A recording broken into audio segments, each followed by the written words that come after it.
Halo semua, kembali lagi bersama saya Linda.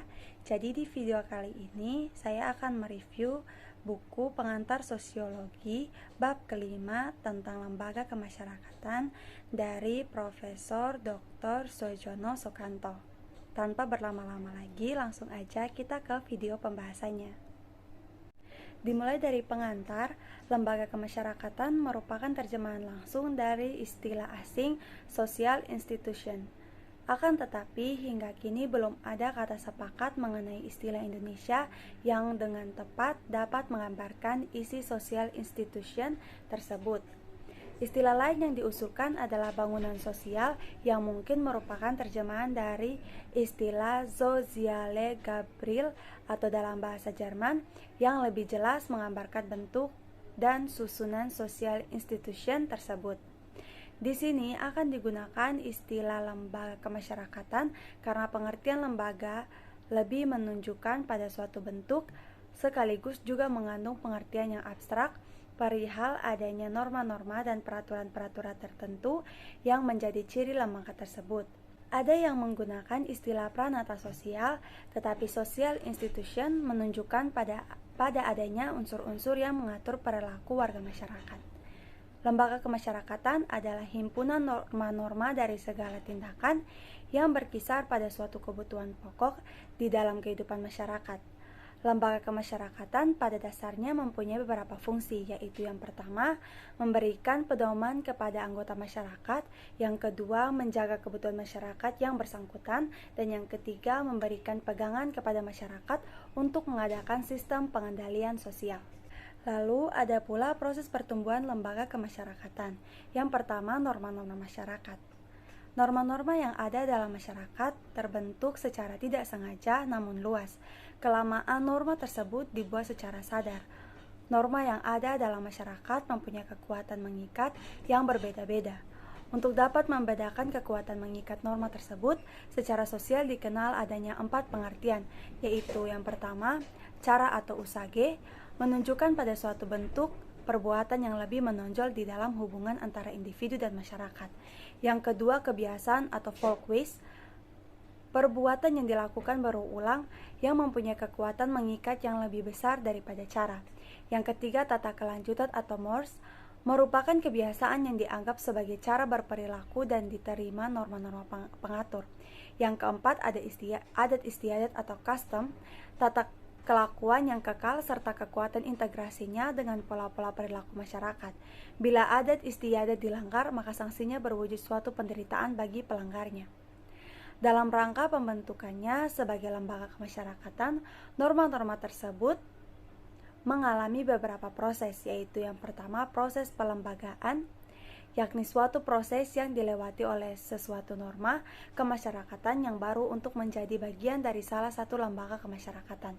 Yang kedua, norma-norma yang internalized, artinya adalah bahwa proses norma-norma kemasyarakatan tidak hanya berhenti sampai pelembagaan saja, tetapi mungkin norma tersebut sampai mendarah daging dalam anggota-anggota masyarakat.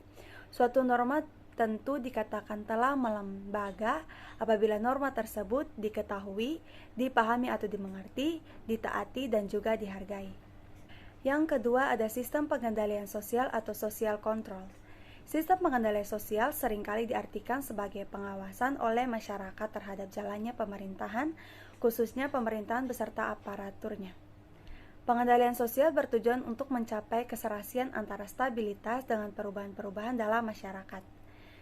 Sistem pengendalian yang merupakan segala sistem maupun proses yang dijalankan oleh masyarakat selalu disesuaikan dengan nilai-nilai dan kaidah-kaidah yang berlaku dalam masyarakat. Pengendalian sosial dapat bersifat, yang pertama, preventif, merupakan suatu usaha pencegahan terhadap terjadinya gangguan-gangguan pada keserasian antara kepastian dengan keadilan.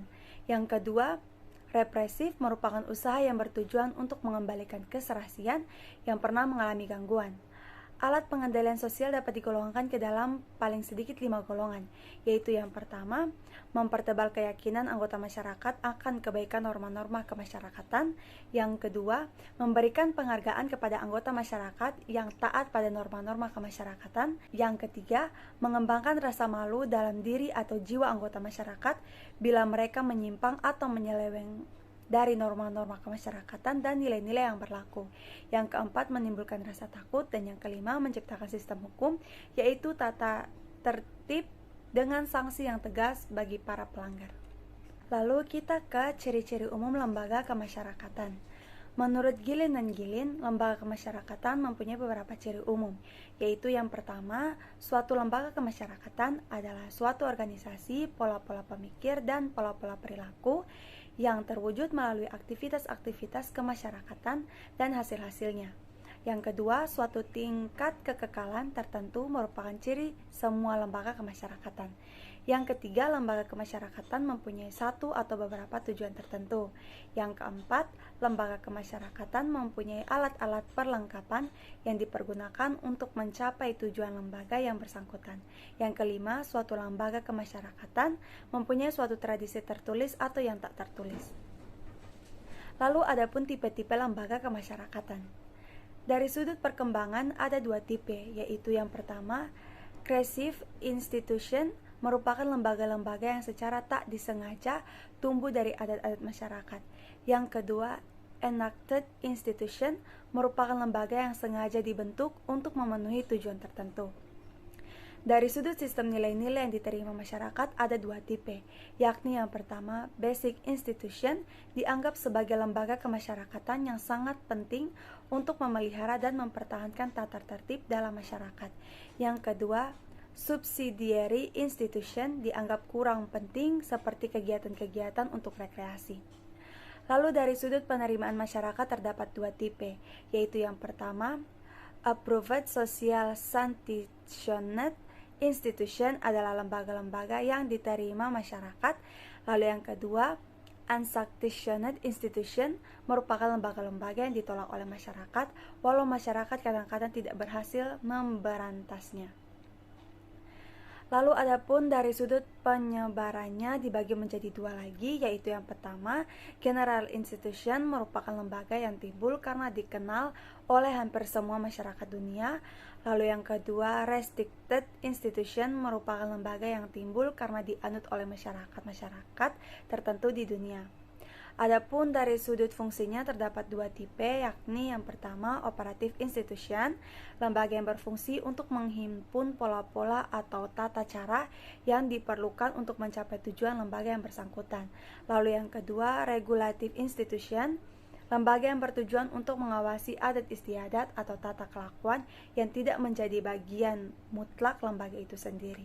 Kita ke cara-cara mempelajari lembaga kemasyarakatan.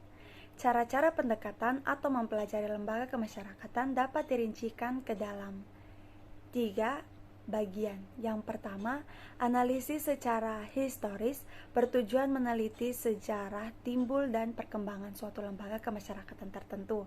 Yang kedua, analisis komparatif bertujuan untuk menelaah suatu lembaga kemasyarakatan tertentu dalam berbagai masyarakat berlainan ataupun berbagai lapisan sosial masyarakat tersebut. Dan yang ketiga, analisis fungsional bertujuan menyelidik dengan jalan menganalisis hubungan antara lembaga-lembaga tersebut di dalam suatu masyarakat tertentu. Adapun conformity dan deviation.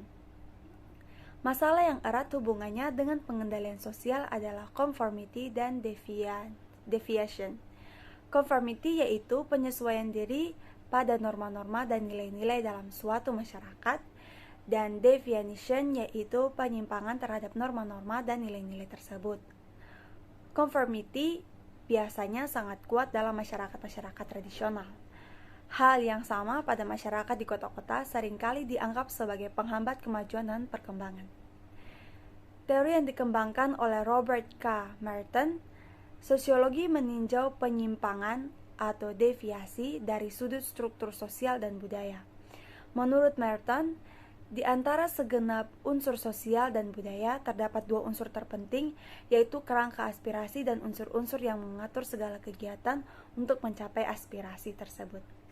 Demikian hasil review saya dari buku Pengantar Sosiologi bab kelima tentang lembaga kemasyarakatan oleh Profesor Dr. Soejono Sukanto.